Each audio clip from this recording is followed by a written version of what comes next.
family tax exemption. And I don't want to take up too much time because this is, we have a lot of folks here. And so I'd like to, I think we all have a good idea of what this issue is. And honestly, I think the mayor thought it was a dead issue. And so there was just interest in discussing it. I think that some council members thought that it was going to be brought up again. And so I'm bringing it up here so that we can have a discussion about this and make a recommendation from the finance committee as to whether or not to move forward, approve yes or no, or potential modifications. On that note, it sounds like DCD is not amiable to a ton of changes on their proposed policy. And so I'd like to, Eric, I'm going to call you on the spot, if that's okay. I wanted to have just kind of like a review of your impressions and opinion about the proposed changes, the mayor's proposal for the MFTE changes. Right. So we've been through this twice now, and both times, twice in the last, I don't know how many years, proposals to change the MFTE program to just have it only available for affordable housing and not have the 8-year program. And it has not passed the council. We've talked to developers, and the first time around, we actually had a study session and we brought developers in, and they won't say showed us their books, but they gave us a model and showed, basically talked about how the cost of capital is primarily the same whether you're in Seattle and Bremerton. You get much higher rents and return on investment in Seattle, with the equivalent construction costs being about the same from Bremerton to Seattle, with the only exception being the cost of land. Back then, it didn't make sense to the majority of the council. And I don't think we went to a vote for this time, but I think, if I recall correctly, but I think this time, or I was saying last year or so, it went before the council, and it was pretty clear it wasn't going to gain any traction. I think the mayor pulled it, or the administration pulled it. Am I correct? I don't think we actually formally voted on that. Jeff, when you're saying that they pulled it, I didn't see that it was pulled. Can you explain why you're nodding? I just thought that it was tabled. It never came to a vote. Yeah, it never came to a vote. So okay. We had the study session and the general taking public comment, but yeah, we never actually considered it for voting. So okay. that basically summarizes the past, and I understand why the mayor may have done it. He had a new council and might give it a shot, but it didn't go anywhere.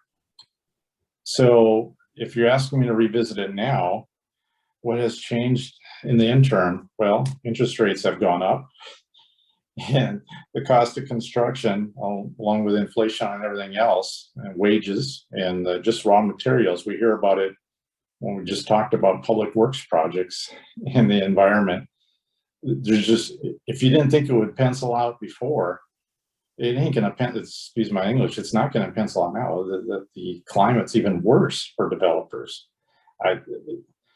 If you want to kill the MFTE program, in my opinion, just go ahead and put the affordable housing requirement on there and get rid of the 8-year program, and you can kill MFTE in Bremerton.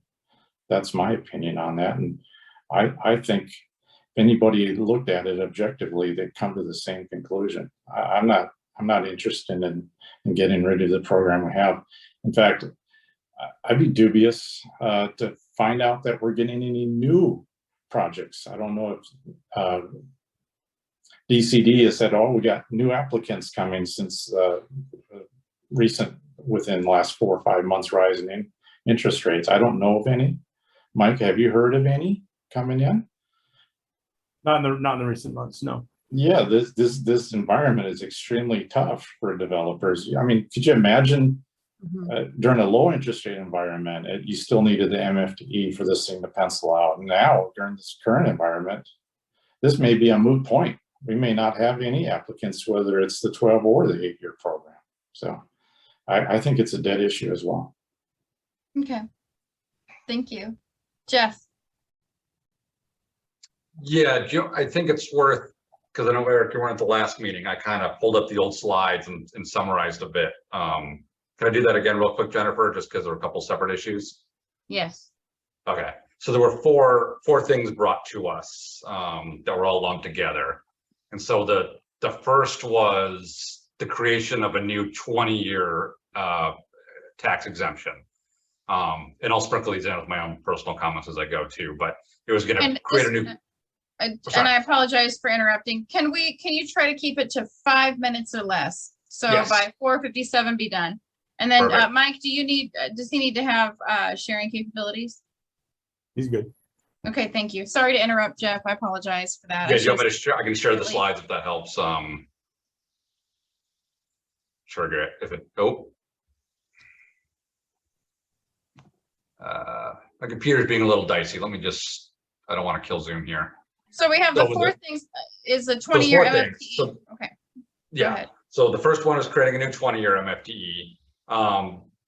Personally, I have nothing against it. I think it'd be great to have on the books. I'm not sure anyone will use it if it pencils out, but I have no objection to putting it in there.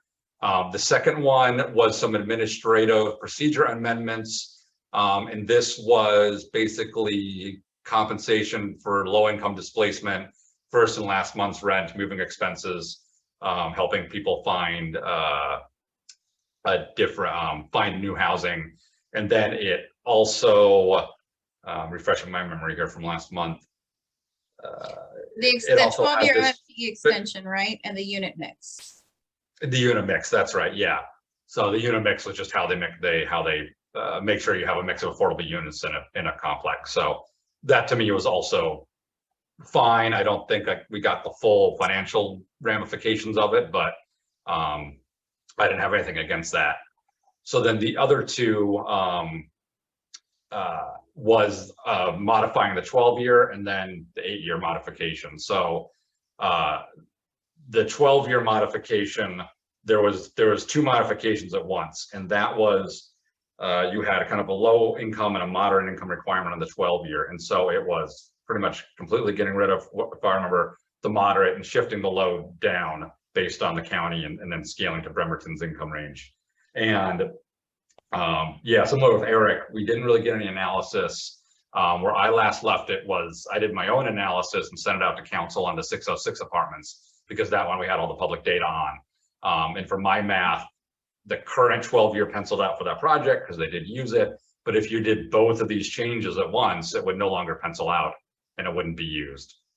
So that's the only data analysis I have, is the one I did myself. So based on that, I would not modify the 12-year in the way proposed. It's possible there's some middle ground where you modify it, but not to that extent. But I think whoever proposes that needs to do the analysis that it'll still pencil out. And then the last one was the 8-year. The proposal on the table was to completely get rid of the 8-year.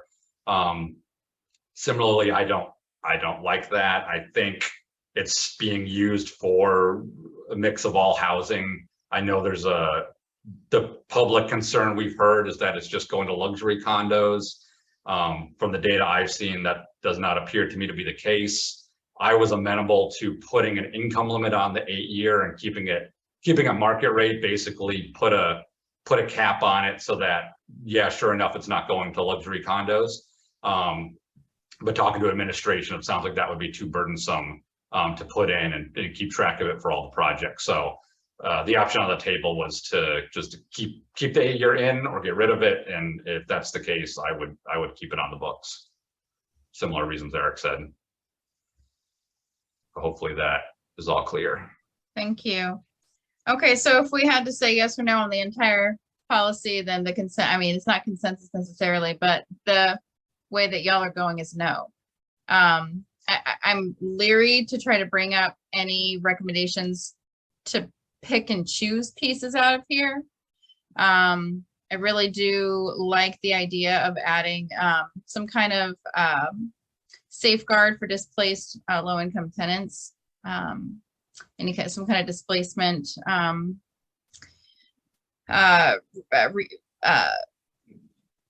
the displacement, I'm sorry, I'm losing the words. The displacement funding that's available for those who are asked to move for some reason or other. Sometimes they're asked to move because there's renovations, or because after a certain period of time, they can turn it over and they can sell the property again.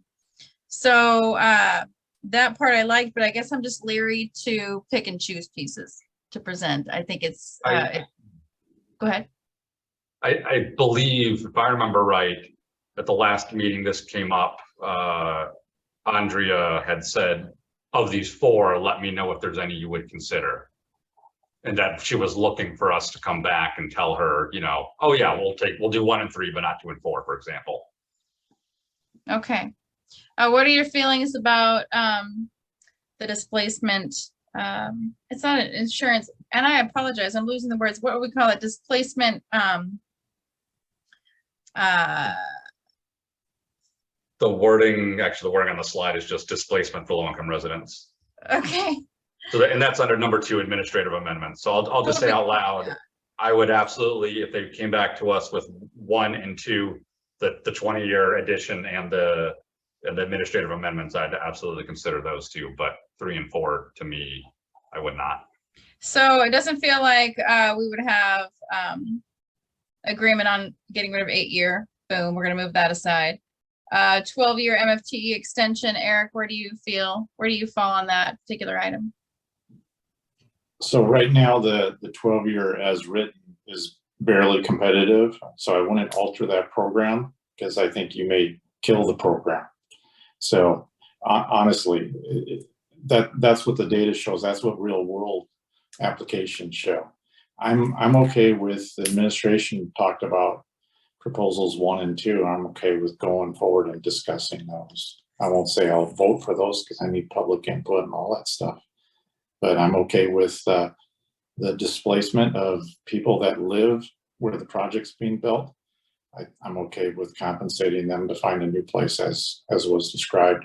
I don't quite remember all the particulars on the 20-year program, but I don't believe they were in, Jeff, they were in competition with the 12 or the 8 as currently written. It's just another option.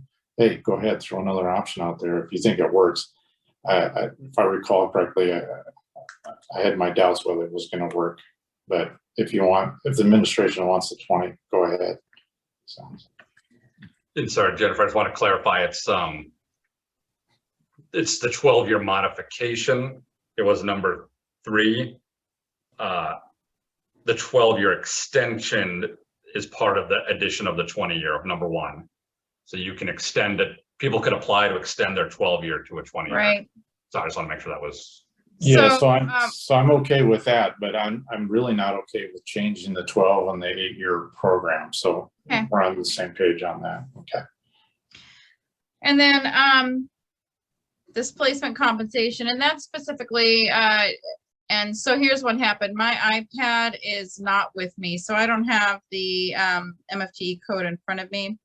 The proposed, I don't have, what I was looking at was the slideshow that was from Garrett. So the displacement compensation, that's the word, that would be for, that's the displacement of tenants that are in these units that already have the, that are receiving this housing at a low income rate, like the 12-year, correct? So my understanding is that displacement was, for example, a developer has an existing apartment building, he or she intends to tear it down, and you have residents there being displaced. Then you give them whatever compensation was the ordinance to help them find a new place while the developers build a project. That's my understanding of the program. Thank you. What are, do we have a consensus that we like the displacement portion of this? So I myself am not super excited about it. I understand the intent, and I'd like to hear from the community, the developers, and I think obviously the people that represent or have those interests in mind would be for it. I'm not against it at all. I'd just like to hear pros and cons on both sides and then make my decision, but I'm more than willing to hear the debate. Okay, so similar here, yeah. I would consider an analysis of it. Okay, and what about the unit mix? That's lumped in with the administrative procedure amendments. Yeah. Okay. So it sounds like we're a no-go for the 8-12 year modification, which includes the unit mix. We want to have an analysis, pros and cons, a public hearing regarding displacement. And we're okay on a 12-year extension to 20 request. I think I might have heard something combined in there. So the displacement and the unit mix are both number 2, which it sounds like we would all, definitely consider with more information. Okay, And number 1 was the state law update to put the 20-year exemption on the books, which also allows for anyone who wants to extend the 12-year to the 20. perfect. Cool. So updating to the state law, that doesn't seem to be problematic at all, really. And then unit mix displacement, we'd like to have further analysis, pros and cons, public hearing, that sort of thing. Okay. Okay, I think I got it. It's 5:02. Is there any other discussion on the MFTE that, I'm just going with the consent. I'm just, I'm pretty progressive. If I could have my way, there'd be a lot of things that would be different, but really I'm just gonna go with the temperature of the waters here. So I'm happy to push forward these recommendations when I do my report. And so I don't have anything further to say about the MFTE issue. Council members, do you have anything further you'd like to add? Thanks for bringing it up. So hopefully we can get the stuff that we think can pass council. Okay. Yeah, thank you. Okay.